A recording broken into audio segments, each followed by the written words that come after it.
grab a seat, order a drink, and welcome back to the brightest center in the galaxy for all things Star Wars Expanded Universe, and whatever else may blow in the door. You're listening to the Callum's Cantina podcast, and I'm your host, Callum. No matter if you're a seasoned bounty hunter of lore, or just looking for a good story, you've stumbled into the right cantina. Today we're looking into one of the biggest Star Wars Expanded Universe topics post the sidelining: continuation. We're talking the various ideas people have about continuation, what we'd like to see, and what we think of them.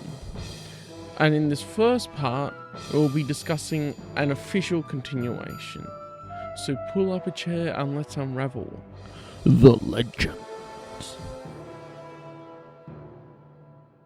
For people that don't know, joining me today are Jeff. No, wrong direction. Jeff and Ethan. And Ninja. That's Ninja. Ninja's a cat, so he probably won't say much.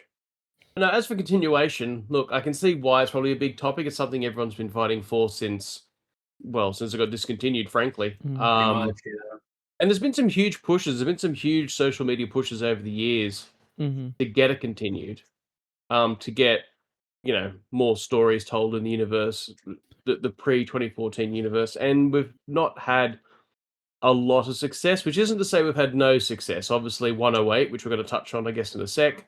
Some of the Old Republic MMO short stories that have popped out, and I'm sure I'm forgetting a couple of things, but Cal or one of you two is going to tell me in a sec. But I saw Cal's that's eyes pretty light up, much it. SWTOR and 108. Because there's at least what's officially from Lucasfilm. That's all we've had, other than some new unabridged audiobooks, but we can't really count them as new stories. They're just bringing out new versions of the stories already written. And then it's funny you say unofficial, because then there's also the quasi-official, which we're also going to touch on, but the quasi-official such as Supernatural Encounters or Heart of the Jedi, which were, things that in an ideal world would have been brought out under Lucasfilm, and then they weren't, and they got released in a different fashion. So I guess we'll touch on that as well, and what those sort of projects might look like going forward as a continuation. But it's a big topic. Yeah. It's a big topic. For the record, I'm not in any camp either. I actually, there's a whole bunch of different concepts which we could talk about as to how to continue. And at the moment, I don't even know which continuation I prefer. So it'll be good. It'll be interesting for me as well, I guess, to chat about this. Yeah, and might be some self-discovery. There are a variety of options there. As far as continuation goes, I mean, that's partly why we're all here. We've all wanted that to continue pretty much from the beginning. You loved what they've done with the expanded universe and wanted it to continue. Yeah. Right. Yeah. And it'll depend for me on budget constraints as well. That's the other thing, like how much they really want to throw at this, because you run somewhat of a risk. Like, let's just say, for instance, Lucasfilm today said, we're going to continue the EU, there's new books, there's new novels, there's new comics, like, yay! And they start pumping those out, and they start tying up some of the old loose threads, but inevitably they're going to create some new loose threads because they're telling new stories and new arcs and new character developments. Yeah. And then in 10, 15, 20 years, when that falls over as well, you're left with more loose threads and us again going, no, more! So it's like, how far do they take it? I guess. So I guess as well, a good thing from the start to do would be to define of like what would continuation actually look like. Like you say, tying up loose threads. But then also there could be stories that don't necessarily tie up the loose threads, but are still more expanded universe. Still worthwhile telling. Yeah. There's one of the ones when I've expansions and short stories coming out that aren't necessarily tying up loose ends because they're just continuing it. Well, right. That's the thing as well. Oh, you first. Off you go. Well, so that what you're addressing here, Cal, like the idea of tying up loose ends, I don't think anyone really cares so much about the loose ends. I mean, at the very least, we would like those, but ultimately, I think what we really want is just continuation nonstop. Yeah. Just full throttle continuation. I think that's what we really want. Just something, yeah. Yeah. No, that's fair. Because yeah, one of the things that an ages ago we were discussing this in one of the Facebook groups, I think, and my idea was like at a bare minimum, at an absolute bare minimum, would be like say the Guide to Warfare, for instance, which is still one of the best guidebooks out there. Oh yeah. Mhm. If you were to do like basically Guide to Warfare 2, because in that book it gives a pretty definitive timeline beginning to end. It tells a history of the galaxy. It interlaces a few very short stories and snippets and that sort of thing. So if you were to do Guide to Warfare 2, and effectively the idea is you tell an overview of like Dawn of the Jedi era, then a couple of short stories, patch it up, nail it, move on. Old Republic era, same thing, patch it up, nail it. This story, that one book, that one release could effectively patch up any loose ends if that's what someone's worried about. Yeah. In probably not the most satisfactory way, because of course what we actually want is comics and novels and games and blah blah blah. But even just as one release, just enough to like stitch up the things that are left flapping around in the wind would be something. Right. Yeah, and like you Right. say, And for budget, That's a basic. if they do one Hmm. book, that would be a lot less cost, and then they can focus Yeah. on what else they want to do. Right. Mhm. See, Yeah. I've always wanted, like, because there were projects that were still scheduled and planned out in the beginning Mhm. stages, like Sword Yeah. of the Jedi, for example. Was that one book or a trilogy? I've I think heard it was so a many trilogy. It's said to be a contradictory. trilogy. Yeah. Yeah. Okay, it is okay. Because when I Mm. initially heard about it, they seemed to be indicating it was just going to be one book, and then I Mm. saw other things that indicated it was likely going to be a trilogy, so I wasn't sure. It might have Yeah. changed Anyway, during development, so yeah. right, that's Mm. probably what it was. Yeah. And that's the thing as well. We had an entire, we had an entire trilogy that was planned that just never got done. Like, Yeah. like that. And if we're going to talk about tying up loose ends, we've got a whole bridge point that we're missing the storyline Everything. for. We're missing everything Like, for it. right. Like from Crucible to the Legacy comics, we have decades Yeah. just Yeah. unwritten. Never mind Mm. between SWTOR and the Darth Bane trilogy or Knight Errant, I That guess. too.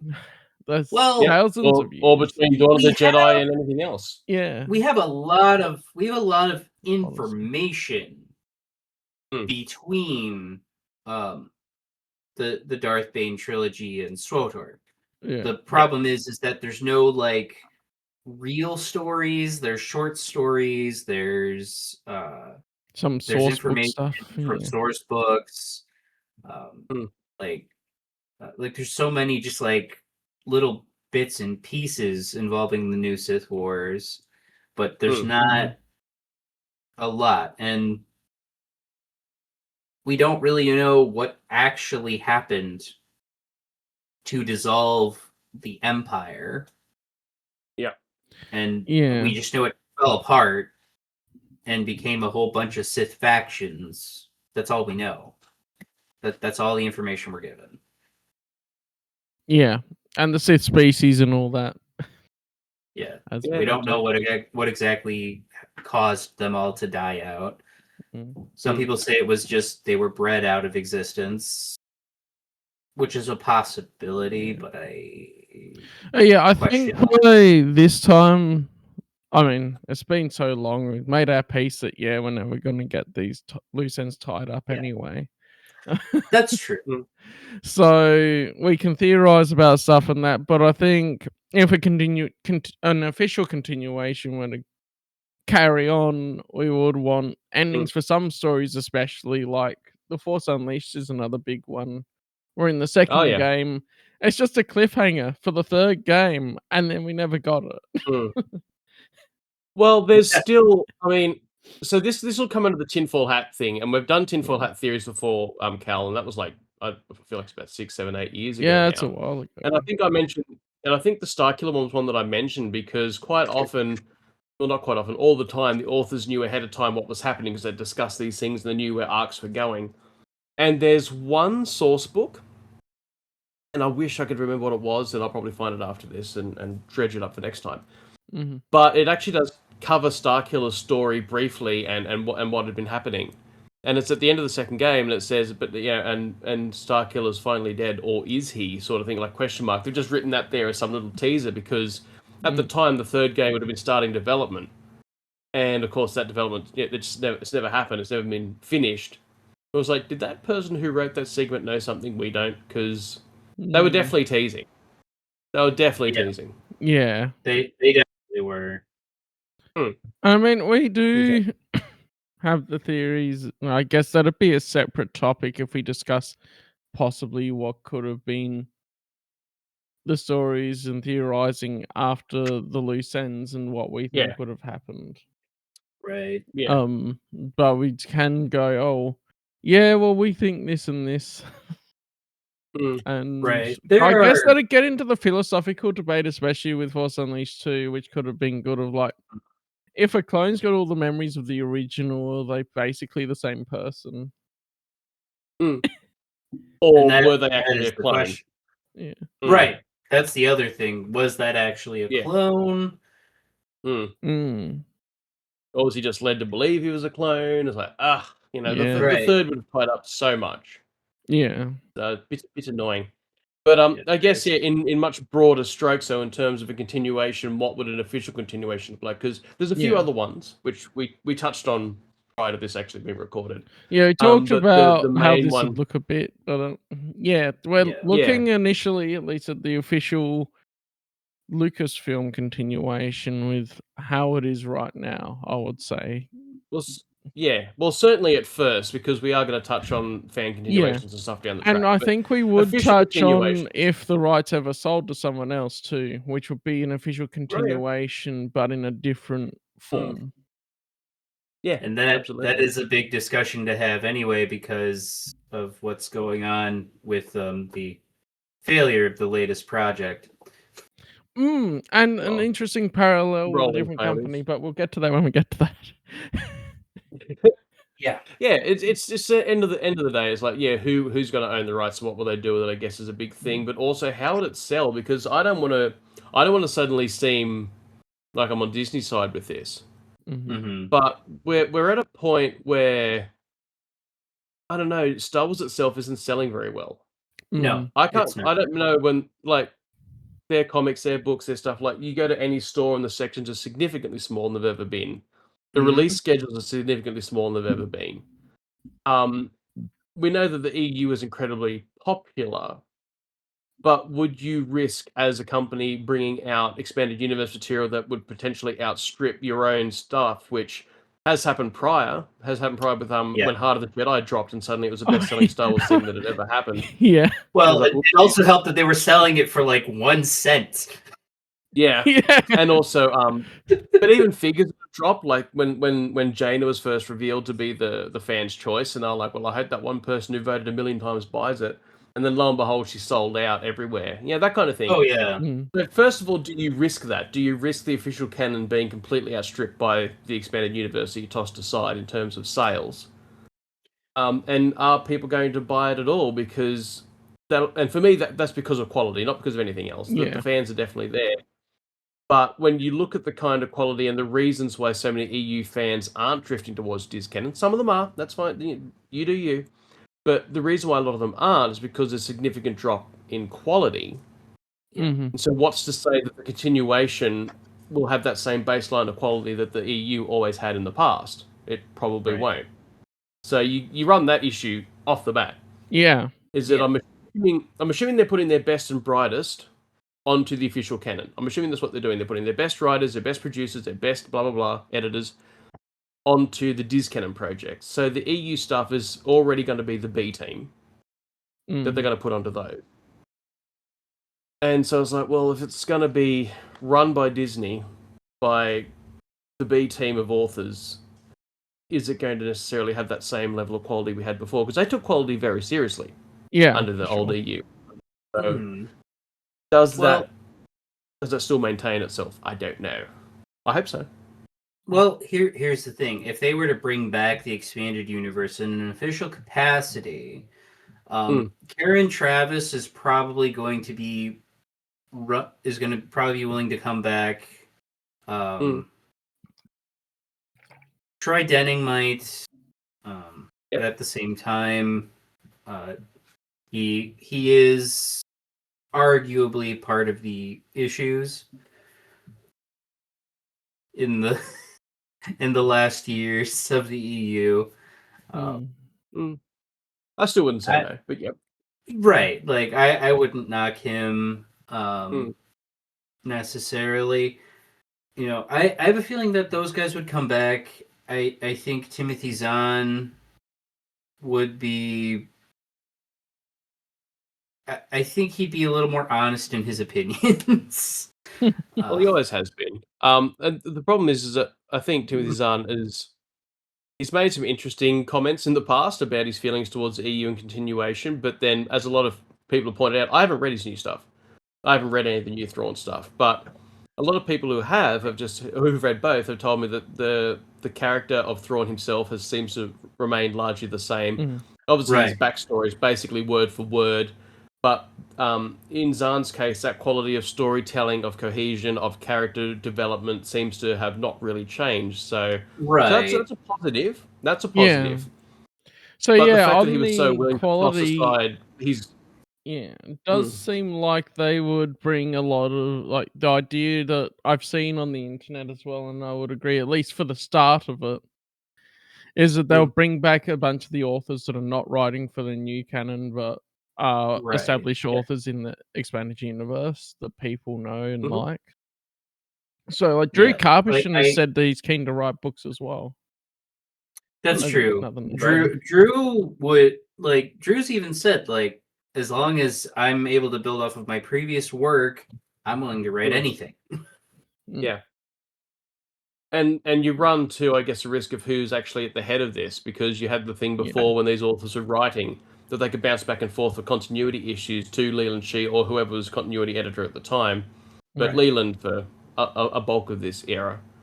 Right. And it's who that's going to be as well, because if you've got someone, and I can think of at least two names at Lucasfilm I wouldn't want in that position, but if you've got someone in that position who's not as caring about the lore, who's caring about details, who's caring about continuity, who just wants to pump stuff out, you're going to end up with conflicts. You're going to end up with continuity issues all over the shop again. So it wouldn't be worth it in that respect.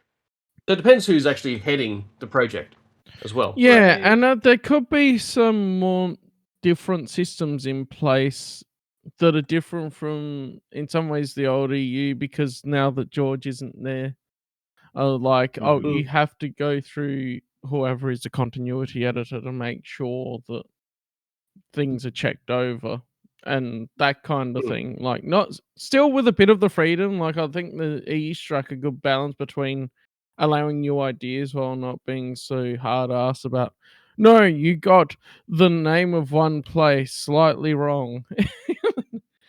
Yeah. But having systems in place for approvals and similar to what George would have approved, I guess, but having someone that's a separate head of it, I think would be the best thing in place for it, that actually cares about the EU and and that's the thing as well. I mean, I did forget one name, just to tie in some comics people. Jan Dersima has not been involved. Pretty much, I think she had a hand in one of the earlier new Marvel stuff, and then she's just like, I'm out.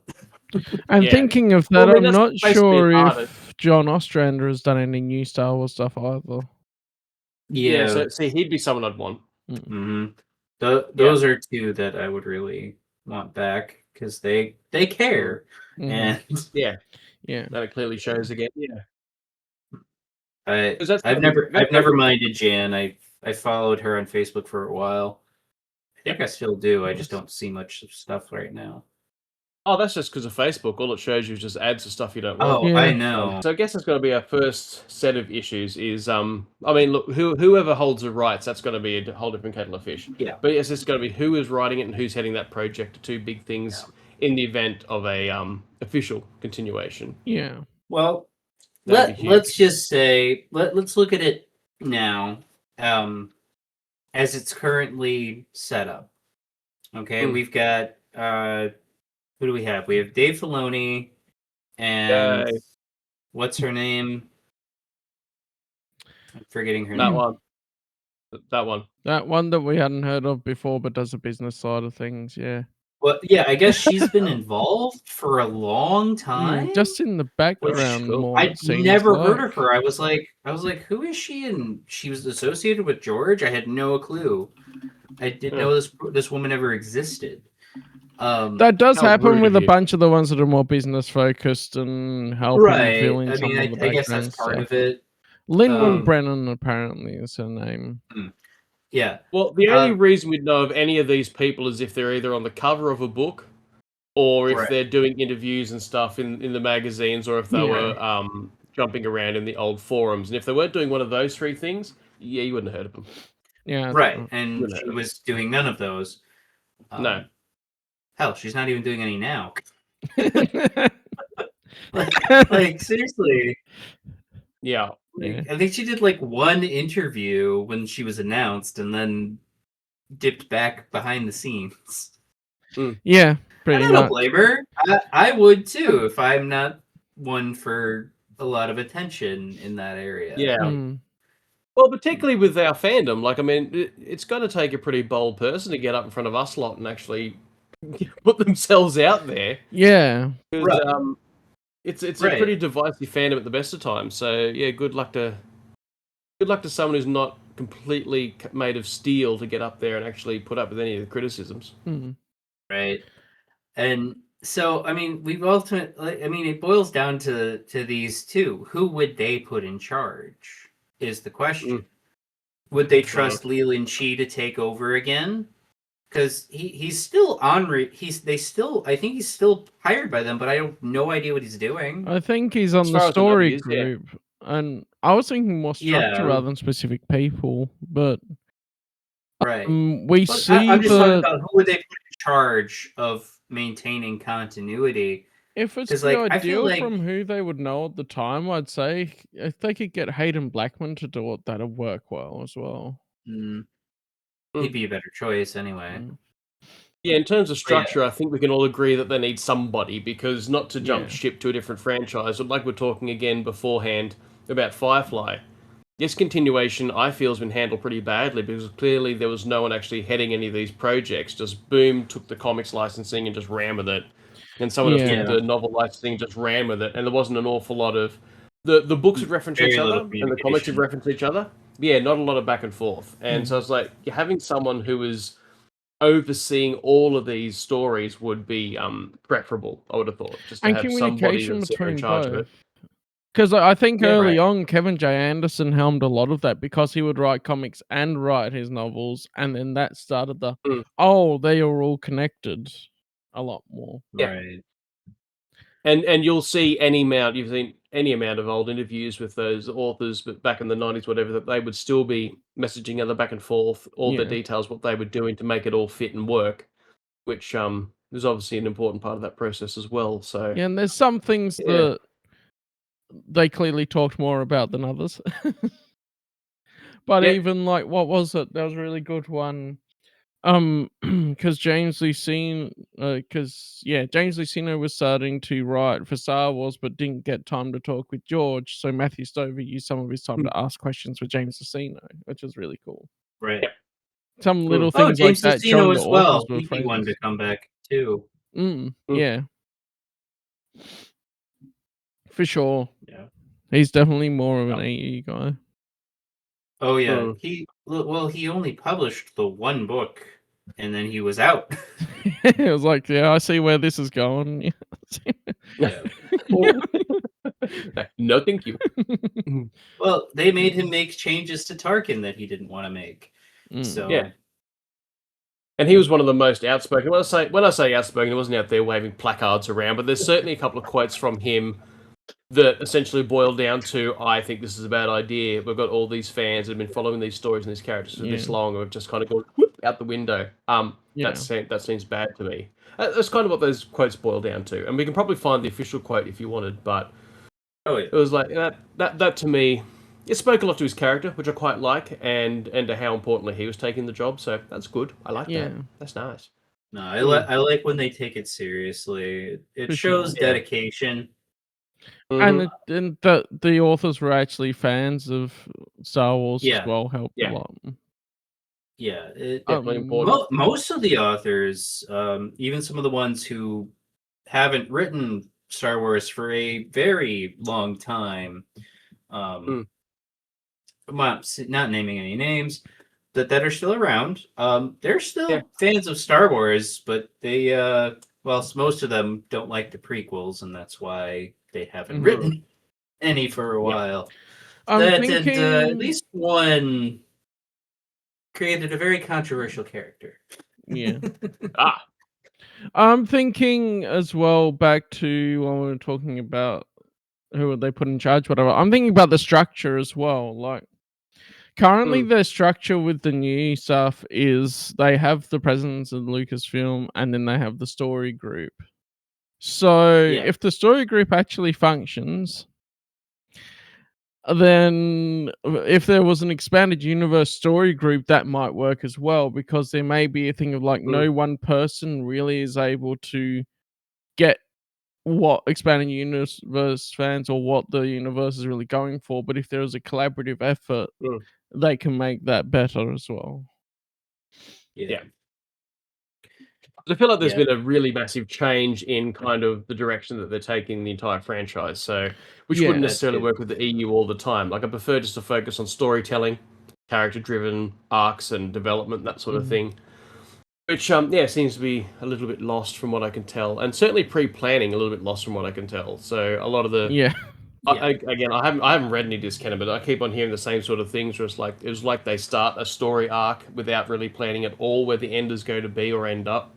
And so, if you're going Mhm. to run that kind of cowboy operation with the EU, it just wouldn't really necessarily work again. No, So you do have that it problem. can't work. And Yeah, you can and you got even the other see that problem in the too of movies. yeah. Yeah. And then the other thing too is the golden age of the EU. I mean, unfortunately, I don't think we'll ever see that again because Oh no. just in terms of people's reading habits and consumerists in general, like there's a much shorter attention span going on Mm, with media these days. So I'm seeing a lot of people suggesting so pacing is going to be different.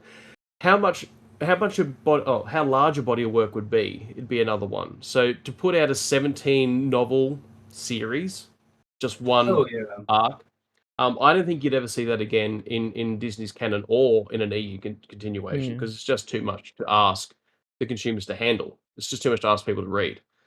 Um, Oh yeah. we would read it, but we're a rather small select few. I don't think you're going to have the average EU reader say, "Oh, No. another 17 novels, cool."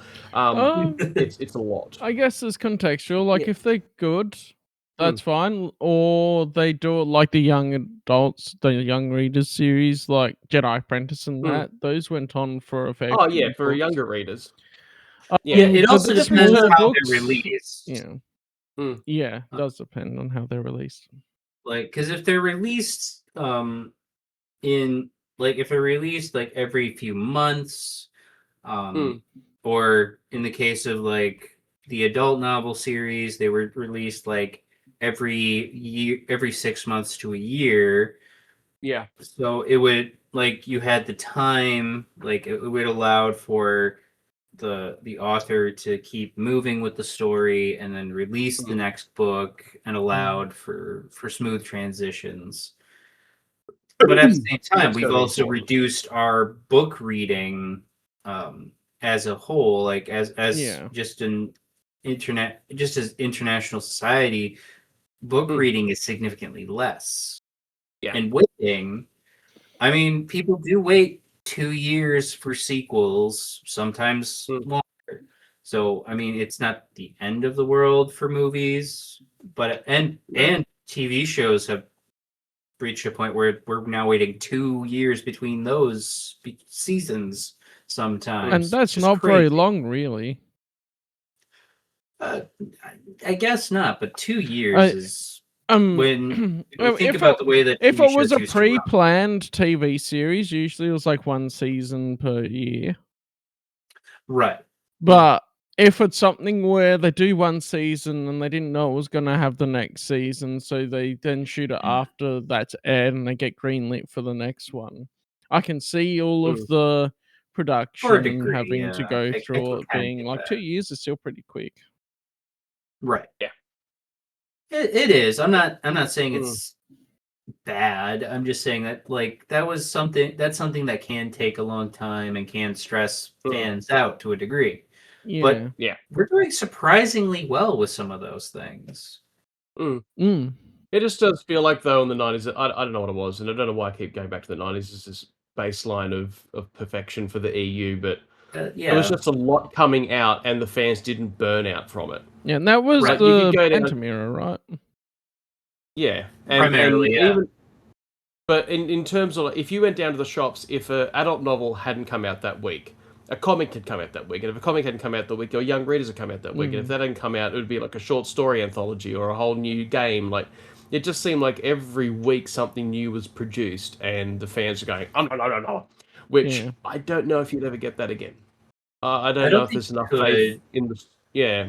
Even in the 2000s, the early 2000s, they eased back on that a little bit, but you always had, like, you were always guaranteed a comic every week. Yeah. And, so there was always at least one comic from some Star Wars title coming out every week. Sometimes from multiple titles. And then, so you always had something there. And then, of course, when it came to the novels, there was a little bit more spread by then, but it was still pretty regular. You had pretty much one a month at some points, because especially like the New Jedi Order and some of the later series, like you had multiple authors working on these series, so they were able to get things out one right after the other, so it was coming out a lot quicker. They just said, like it was clear they had like the beginning and end of where their stories needed to be, and they would just move into that. So it was good, but at the same time, there were moments where you could kind of tell the author didn't know all of the details of the book that the previous author wrote, because they were writing at the same time to a degree. And then at the same time, well, how first?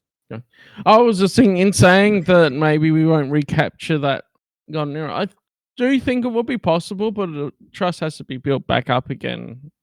Yeah. Because trust, once time. lost, takes a long time to build up again, and people's interest. And I think in regards to continuation, we wouldn't be asking for that amount of stuff again immediately. No. I'd be happy even if they just released one book a year to start with. That would be nice. Just to test the waters of how well it sells. And they could focus more, like, when all those books were coming out, they'd be like, okay, that's why some things fell through the gaps with some interesting characters or ideas that were put in that don't necessarily line up with the rest of Star Wars. Right. Specifically, and that's not to say they don't But fit, because they were made to fit, but yeah. Right. They could It focus would on depend the what quality. you would release, is the other thing. Like, what you release first would be super duper important. For sure. You wouldn't release something on the level of Ruins of Dantooine. You wouldn't release that as a first visit back to the EU, but you'd want to have a big title. It'd be Force Unleashed 3, Sword of the Jedi, like you mentioned. Yeah. Not even Escape from Dagu, because as much as we're all holding out for that, I don't think that'd cause as big a splash as what Force Unleashed 3 would. No. And that's so you'd want almost something with a better big to hit. hold off and tease fans a bit, like if this continuation goes, well, we'll get Escape from Dagu. Yeah, it's like, here it is, it'll be coming. Woo. Yeah, you'd want to start off with a big title to draw people back. Yeah. So and as much as we don't like it, they probably will slap the Legends label on it. Oh yeah. Unfortunately. Which but is I'll fine. take it. Yeah, I'll take it too, as long as the quality's I'd there. rather have that than nothing at all. But at the same time, it also depends if it's still going. assuming it came out, like assuming we had our first EU novel released today, would be under the Disney people. But say Lucasfilm gets sold to somebody else and they revive the EU. Obviously, they're not going to just recanonize or reestablish the EU as it is, because we've already had so much from the Disney canon. So their choices are going to be either continue what has already been established in as the main line, like with under Disney, scrap that, except maybe the sequel trilogy, painful as that is, and build on that for their own new continuity. Yeah. You know, those are pretty much their choices. Mm. And kind of Well, have... they certainly can't... Yeah. And just kind of have, like, the other stuff as kind of secondary and release when... Like, and just release new stuff for those things. But it depends how well things sell. And that's the problem as well. Yeah. Well, like I think I said at the first point, nothing's selling that well, because you go into a bookstore and there used to be like a whole Star Wars section. It would be like one whole bookcase worth of books in the bookshop would be Star Wars. Now it's like a shelf if you're lucky. Or you go into a department store and Star Wars had an aisle, an actual aisle you'd walk down, and both sides for half the shop would just be Star Wars merch. And now again, you're lucky to have a shelf and 3 pegs. It's really come down a lot. Like, seriously, I don't think I've seen much, like, and most of what they do have now, most of it's stuff that's harkening back to stuff to the prequels, to the original trilogy, you know, to the Clone Wars. Well, like or even the EU. Have you seen how many EU figures they're dropping at the moment? Oh no, I haven't seen anything. Every Black Series wave has at least 1 or 2 EU figs in it now. It's getting preposterous. Like, oh, Kyle's back there. Yeah, Kyle's back there. I got Starkiller the other day, so I got him. That's kind of fun. Nice. But yeah, they've got so Mission and Big Z. Mission and Karth are coming up in a 2-pack. I feel like there's an Old Republic trooper or something. It feels wrong to release Karth with Mission and not Big Z. But it's because Big Z got a single release. That's the only reason. But yes, it does feel wrong. It makes sense, but it's wrong. Yeah, and Satele is getting a 6-inch, so we're getting a 6-inch Satele as well. Really? So she's on the way, which is good. And obviously, as you can see behind, we got Kyle recently. But the amount of EU figures that are dropping, and they're the ones that seem to be getting all the focus, like all the pre-orders, all the hype, all the collectors saying, "I want that." We've even got Dark Empire there. Even got Heir to the Empire Luke, like double Luke, yeah. Clone Wars. We've even got as a figure. Jasper's excited about that one. Yeah. So we've got him coming out with a figure. Like there is actually just an enormous amount of EU Black Series figures released for this year, and which again is probably quite telling as to where the popularity lies. So when I was looking in the shop, there was the one Kyle Katarn, and there was no other EU ones in amongst the Black Series. But a lot of the new ones are just there, like left on the shelf, loitering around. So I think that's a point towards EU selling too. They're doing the Essentials Legends Collections audiobook releases, which clearly that's making money because they're keeping going with that a lot. Well, here's the thing: like the reprints of the books, those sell pretty well. Anytime I go to our main bookstore out here nowadays is Barnes and Noble. Anytime I go there, it like the Star Wars stuff, like there's the new canon and then there's the EU, and a lot of the EU stuff, like it it would have been restocked earlier this week, and there's oftentimes a good chunk taken out already because people are more interested in that. Yeah, and that's the absolutely. thing. They're curious about what came before now. Or you have people who have discovered the EU and are trying to build a collection. You know? I Which mean, we wish them luck. oh yeah. No, I do. Yeah. I mean, seriously, I mean, I was just telling Cal today, or last week, I got True Set Bakura. I was I was in a place looking for like a gift for my mom, and I go to this place to see if I can find some older movies that are on DVD or even Blu-ray now. Oh, and go 4K. Go on. and sometimes they have comics and books, and they had this whole shelf of Star Wars expanded universe stuff, and I was like, this is a surprise. I never saw this before. And I was like, I have all this junk. Oh, True Set Bakura. I've been wanting this for a while. No, it's a good one. Oh yeah. So I've heard that. Someone buying. You mentioned someone buying the rights and what they would do with it. The ideal would be like, clearly you don't want to treat the new stuff like the EU's being treated, because there will be fans of that.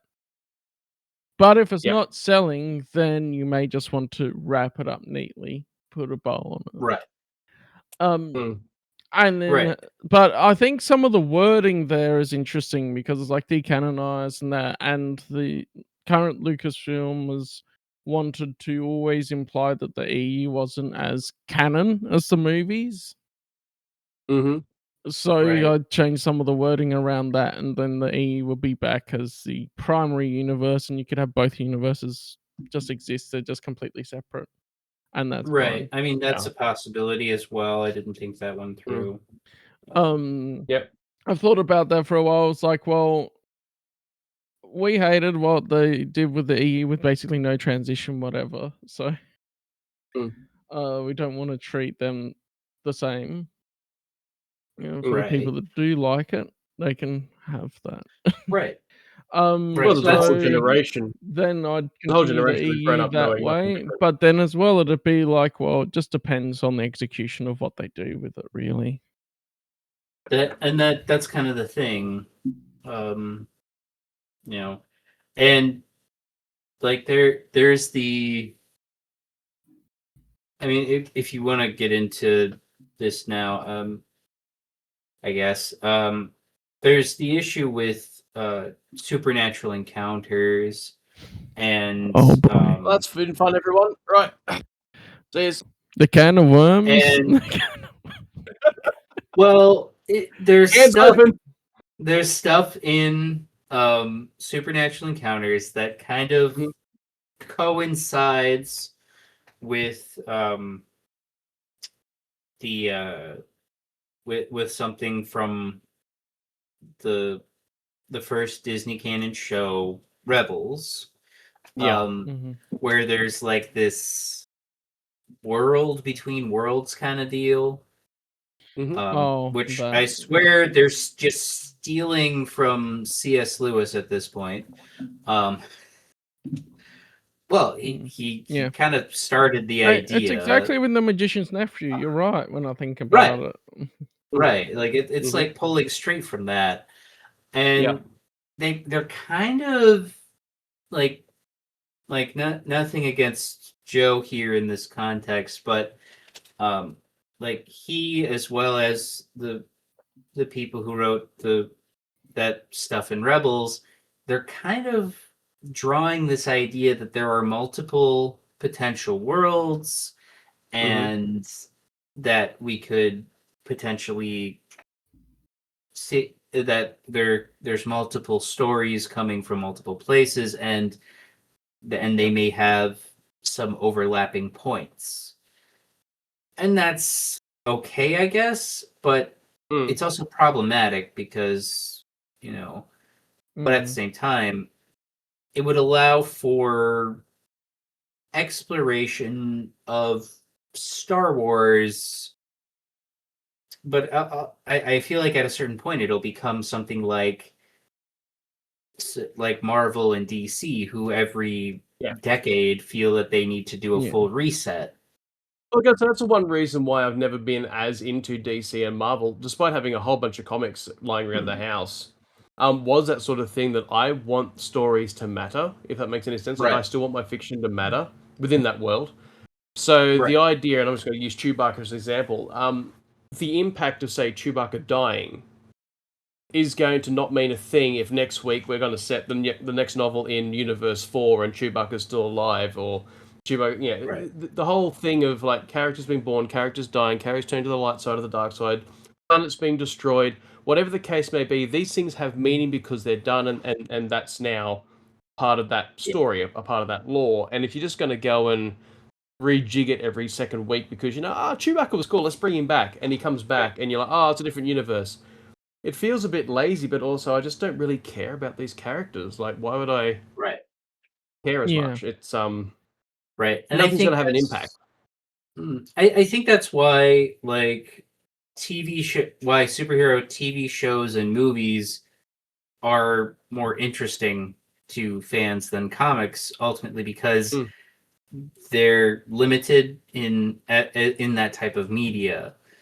Because it's like you have the movie, and what happens in the movie happens in the movie, and anything associated with that movie is retained. Sure, you can end it, and a few years later someone will make a whole new thing involving those exact same characters, but they are totally different because it's a totally different story. We do at this time. We have 3 living actors that can still play Spider-Man on screen. Who played Spider-Man on screen at the same time. But my other point towards that is that I don't really like that approach, because then you also start getting the people that want, we're gonna have characters interact with each others from different timelines and everything, different worlds. And it's like, at this point, especially because I gave it more of a chance than I should have in hindsight. Agreed. Being not a fan of the new canon, I don't want any of that in the expanded universe, even in a crossover fashion, that type of thing. And I would treat it as a separate franchise compared to the expanded universe. But you also know it's going to. It's almost inevitable. Like even 108, so we just touched on Supernatural. If we go to like one that was an official release, even 108, and tying into the first thing you bring out is going to have to be really good for an EU continuation too. Marvel 108's a good example, thinking of that. To have something that was... I have no real issue with the story of 108 necessarily, but from a lore standpoint, it definitely feels like someone had read the comic originally. I had read the old Marvel comics when they came out and hadn't had any refresher and just went ahead and wrote a story based on 20-year memories. And on top of that, it also did have elements of Disney canon. Now, not huge ones, but droids from Diz canon made an appearance, weapons from Diz canon made an appearance, just little things here and there. And I feel like that's almost going to be inevitable because Diz canon is now such a huge part of just pop culture and everyone's zeitgeist in their own minds that we're gonna... It'll be there. It will absolutely be there. In the same way that Disney canon is absolutely littered with, if not predominantly, EU characters and EU factions and EU... Because it is. You look at any EU character, and they've got a canon page. A lot very of few don't. It is anything in the canon. You read the back blurb of those books, and you're like, that's actually all characters that I recognize, just in a totally different setting. And so the reverse is going to be true. The reverse is absolutely going to be true. Yeah, There's no way they're going to write stories and not have that cross back. SWTOR as well. Mm. In a lot of the cosmetics being added based on whatever TV show they have at the time, And then plus, Yeah. even in the expansions, there's not really oversight, so the writing's loose for the quality argument. You could say, well, look, the Yeah. writing's not quite as good there because there's no real oversight. But Yeah. there's one And or then two some things bits are more. where it's like, well, this is firmly established in the EU, and this can't happen. Like a Gamorrean speaking basic in Yeah. part of the expansions. Oh gosh. And some things are more egregious than others. Now, I'd probably argue again in 108, I didn't like that Diz Cannon droids turned up, that Diz Cannon weapons turned up, that these kind of things turned up. But by the same token, it's not the worst thing in the world. Like, there's no reason why that droid couldn't exist. Like, I don't know what he is. I've seen posters of Rogue One. There's that tall, black, skinny No. alien. Yeah, that one. Droid. The K2 series droids. Yeah, and now if you were arguably to set an EU story in this new continuation in that era, and you had those droids in the background, there is no there's no law reason why a droid of that designation, of that description, of that whatever his workload is, there's no reason they can't exist in the Right. EU as well. Like, so on one hand, I'm like, oh god, can we stop just putting all this Diz cannon in there? But some of it would fit and not feel out of place. By the same token, you couldn't write a story where suddenly Kylo Ren exists next to Jason, Jaina, and Anakin. You couldn't have that story. So some parts of Diz canon cannot simply be picked up and plopped into an EU continuation and everything's hunky dory. Yeah, But and something's good, I it's guess. like And execution too. Like you could have one thing in the background for the whole thing, or you could have like 10 things that's in the comic that you go, come on, this is a bit much. yeah, it's getting a bit polluted at this point. There's so also, you I run think, into the those issues. law thing I do remember for 108 was how the acid in the pool was supposed to melt metal within a few hours, and then valency just and it appears. didn't. Yeah, and he's absolutely fine. You're like, what? What's this? What's going on? That's the major thing that I think stuck with me. I'm like, yeah, there's some important plot points that matter more, and then others that are more minor that you can go, yeah, okay. Right. Whatever. Yeah. No, definitely. Well, like I said, I think there's a few things now they probably even change for the better. To make things fit a little bit better into the backgrounds of those characters. But my goodness, some of those things, like the acid just coming out of it again, Terminator style, like it's supposed to be gone. And it's supposed He's to be definitely half supposed to be gone. cyborg, not fully cyborg. What? Yeah, he should not be coming out like that. He should not be coming out like the Terminator droid. What? Right. So well, it'd be like Lobot if you threw Lobot in the lava. It's like we're aware that the cybernetics seem to be largely restricted to the thing around the back of his head and probably a few wires to his brain, but that seems to be where the cybernetics largely end. So if you flung that character into the lava, he comes out like a full B1 battle droid skeleton. You're like, that doesn't seem right. I think it's also specifically mentioned in some of the older Marvel issues that he's half cyborg as well. So it's not even like it wasn't mentioned. Yeah. Or it'd be like Vader. If Vader got flung into lava and he just walked out of it as a complete skeletal cyborg, you're like, no, that's he's supposed to be half bones and muscle still, so yeah. And it's also a missed opportunity because they could have done something to tie in the Nagai and Toph War a lot more with the overarching EU.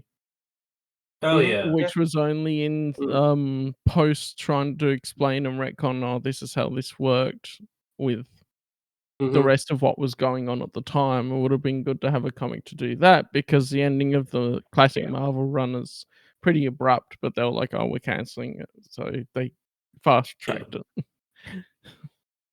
Yeah. Which happens quite a lot. And oddly, then happened to Dark Horse about 30 odd years later. The exact same thing with the end of Legacy. Return Like, back to Marvel. It's like, oh, we're wrapping it up. Quick, go, go, go. And they did the same thing and just kind of smushed something together at the end. So that's the problem with Legacy 2, the second Knights of the Old Republic comic series. What was it? And Dawn of the Jedi did that a bit too, but at least there was enough of an ending there where you went, okay, they're clearly planning more, but then it didn't continue. Right. Yeah. It's just wild how this keeps happening. It's like poetry. It rhymes. Indeed. Jar Jar's the key to all of it. Yeah. Yep. Yeah, so an official continuation, that's kind of what it would look like for me, I guess. But yeah, it's going to come down to how much Diz canon, and I'll use the term pollution somewhat tongue in cheek, but how much Diz canon is going to bleed back over into the EU continuation. Right. What kind of quality of keeping the law are we even going to have? Because there has to be that caveat. There has to be, we want to have the same hair brought forward to the new EU continuation, not just something pumped out, some AI generated muck pumped out in the middle of the night. We want proper quality. Yeah, So, and some of the pollution and stuff is like, well, that's the whole thing. Part of why I didn't like going through new canon and then hearing more and more about stuff is like, you just took from the EU and made it worse most of the time. I haven't read everything. That is the unfortunate thing. They did that a lot. Where their original reason for doing it was, we want creative freedom. Yeah. And then lo and behold, then they find out, we made a mistake. We need to pull some of these characters in. But we can't admit we made a mistake, so we got to just not admit it and keep going. Yeah. Well, so then there's characters that are very popular.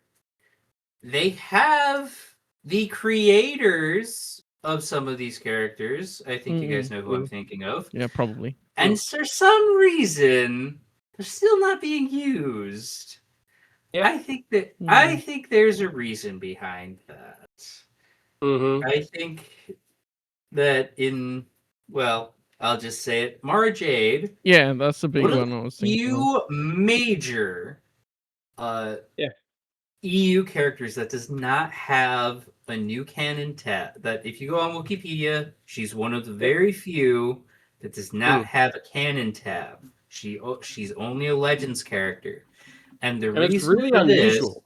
This, I believe, is that Timothy Zahn has no. What did they add? Hellbound. She is in Lego Star Wars Rebuild the Galaxy Pieces of the Past Part 2 mentioned. So she has a canon tab. That doesn't count. There she is. She does have a canon tab based on Lego. Based on Lego. I'm surprised they even put that in. It's amazing the crap that they'll put in to that. I'm like, I swear, who's ever in charge? I go to the canon tab and then it has a thing up the top that says non-canon. Yep, they have to specify because they only do the 2 tabs. So they now have to specify non-canon. Wikipedia is a separate kind of word. They still keep Skippy the Jedi droid with the Legends label and don't specify he's non-canon or Infinity. Yeah. I mean, it's in there in the behind-the-scenes stuff, but it's annoying that they don't. But it is still really weird when you look the amount of like smugglers, warriors, Jedi, whatever even in the EU made minimal impact. They were probably like a secondary character in one comic once, and somehow they've made it across the Diz canon, and quite often actually have more of a role to play in Diz canon than they ever did in the EU. Then, as you say, someone like Mara Jade somehow doesn't get much apart from a Lego appearance. It's the picking and choosing seems very odd, because even if you didn't want Luke to get married or have kids or any of that, you can still introduce her largely in her pre-Luke role. Like there's quite a lot. The lot. Emperor's Hand. Yeah, you can still introduce her there and just have her running along as the Emperor's Hand, and then after the fall of the Empire, running with some smugglers. Perhaps it's not Card, whoever they've gotten. I don't know who they've got, but you can still keep a lot of her story largely intact and utilize her as a popular character. But no, it is interesting. Which was odd. I think it's because I think Timothy Zahn has some control over the use of characters that are original to him. So that, or he refuses to write her in the new canon.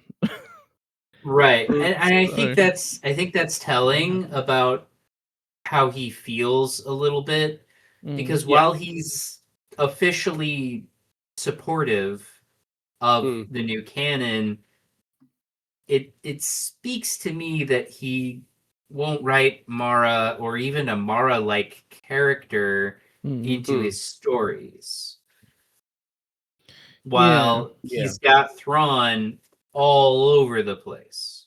Yeah. You know, it does seem that he won't pull in George Cardass or Talon Card, at least not from what I found, not from what I've seen. But I'm gonna check. it wouldn't be surprising if he pulled in characters that are similar to them at some point in his stories. Because I haven't read them, but I do George know. Cardass is one of the few with only a Legends page. Yay. Okay. Oh wow. Yep. I was gonna say I don't think Talon Card has it either. But No, that is the fear as well, though, is like Marvel 108, it also seemed like they used those characters just to advertise that, oh look, we're gonna have Dominatar and Valence in our new canon comics. So it was a bit of if they did continue it officially, then I wouldn't want it to be a dumping ground for, let's just redirect you towards new canon. Oh, we do these random stories just to advertise these characters, and you'll buy it, and then you'll go, oh wait, there's a new canon comic with the same character, I'll buy that. Because I think we touched on that when we reviewed it on your channel back when it first dropped. I think we touched on that as well, that it seemed largely promotional of Marvel and their new ventures. So it was kind of like Marvel's way of saying, hey, we used to have the license before, this is how long we've been involved with Star Wars, and this is where we're going, and we're going forward with these characters. And almost more promotional of what they were doing with the new canon than any care for the EU, which wasn't to say, clearly some care was given. Like, it wasn't something you'd completely toss out. A few eyebrow-raising moments where you think, did they actually look at the existing lore? But, you know, it wasn't the worst. Wasn't the best. Wasn't the worst. It was still fun. Yeah, still fun. It had better been, I bought like 4 different variant copies of it, so 4 different covers. So it better be fun. Right. Yeah. So to sum up a lot of talking about Lucasfilm at the moment, official continuation there. And I guess we kind of covered someone buying the rights, but didn't really talk about the possibilities of who, which might be a topic or might not really be, because it just more depends how they treat it. I mean, our current choices are pretty much Amazon, Sony, and Paramount. Or I'll buy that for $1. Pretty much it. Well, there's I forgot. There's also Universal, who I just don't think are gonna do it. I just don't see them. And the end result would still be the same. No matter who holds the rights, they're still going to try and cover the same questions, the same structures, the same issues, the same sale. So, yeah, whether Lucasfilm's owned by Disney or some bloke called Bob, it's still going to come down to the same sort of I was thinking talking points from an official point of view. Lucasfilm has a couple of other IPs, so what if it's just the Star Wars rights being sold, and then Lucasfilm sort of dissolves into Disney, and Disney still own the rights to like Willow and Indiana Jones and other stuff. Yeah, but even Indiana Jones is losing traction. Well, like, it hasn't had much for a interest. while anyway. That's true. I mean, Willow, that Willow series did not do well either. Yeah. No. But I think that's telling of the culture, the company as a whole, anyway, over time, especially. Yeah. I just don't. I mean, I don't think there's much to add about the idea of any one group. Amazon is like the one that I think. Amazon, I could see maybe. I don't see Paramount because they've already got Star Trek, and they're milking that. I guess Netflix could buy it.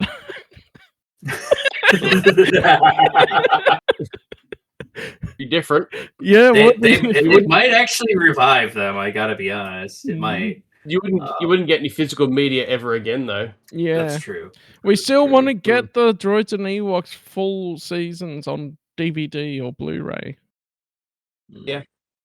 So That would be hanging out nice. for Good luck with that. it.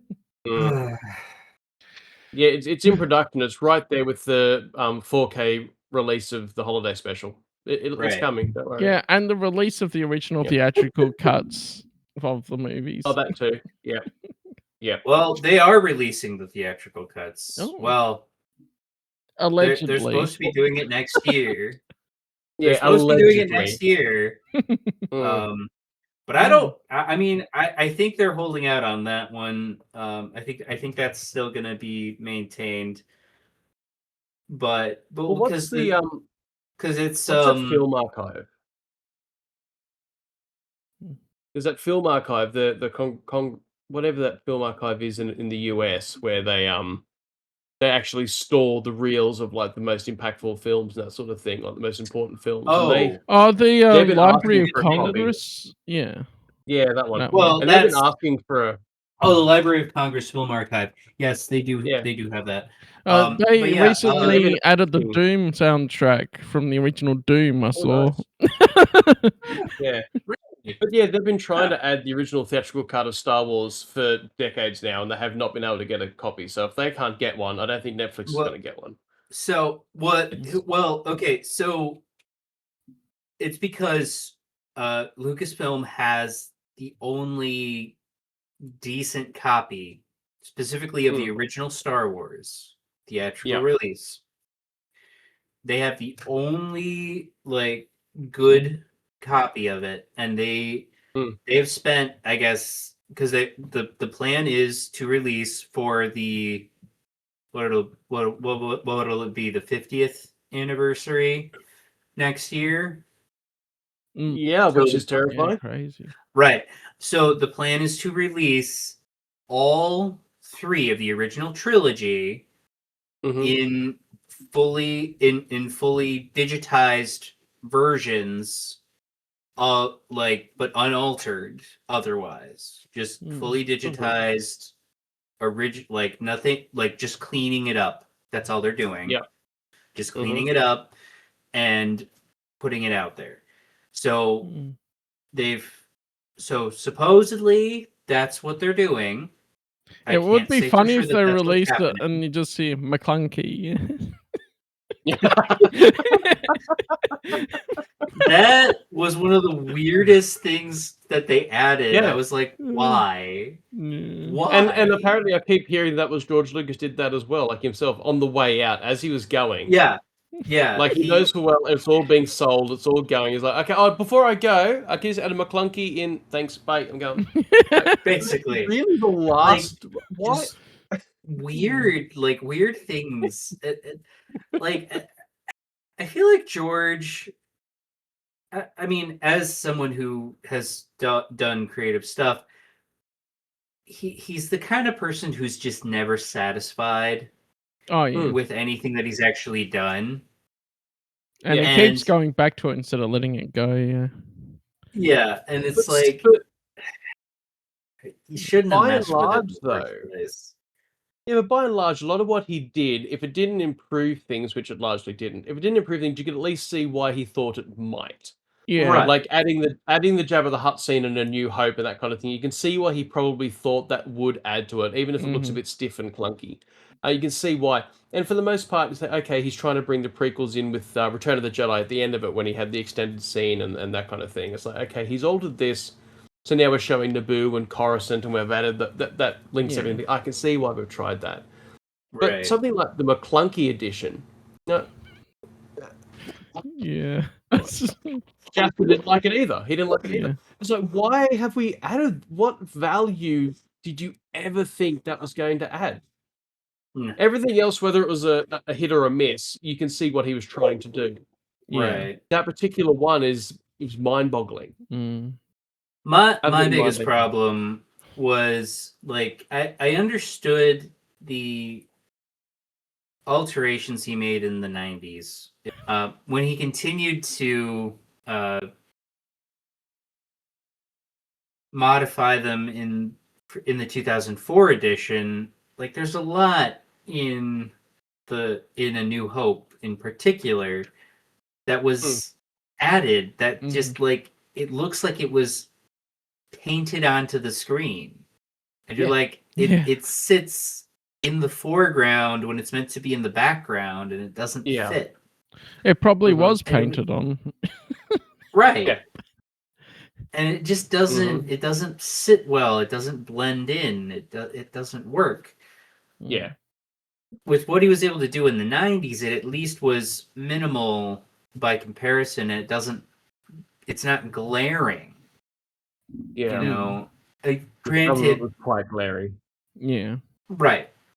You know, like there are some things that kind of worked, some things that it was just like, why did you make this change?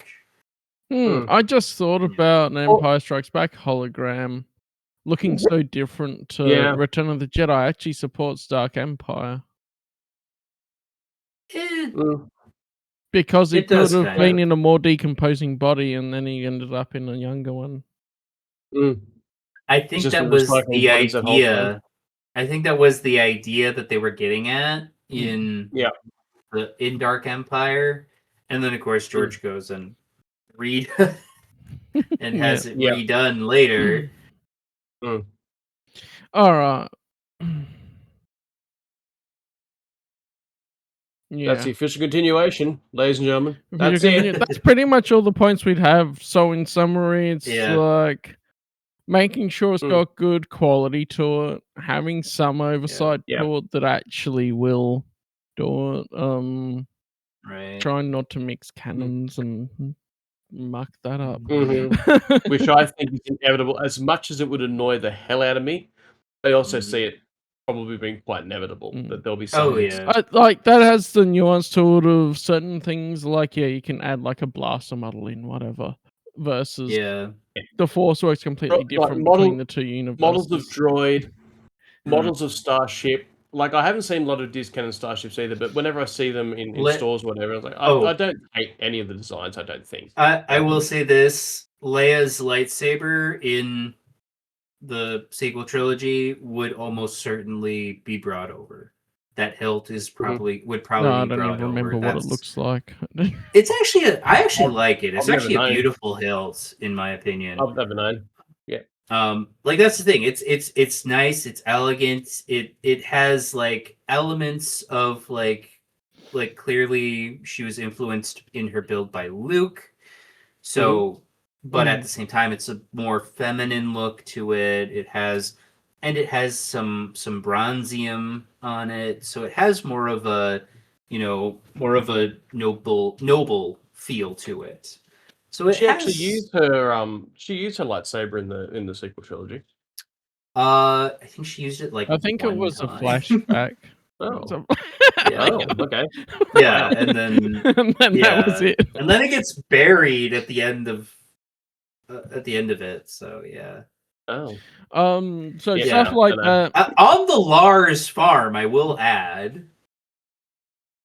It's nice to know that's still. Well, I guess you can't really bury it on Alderaan anymore.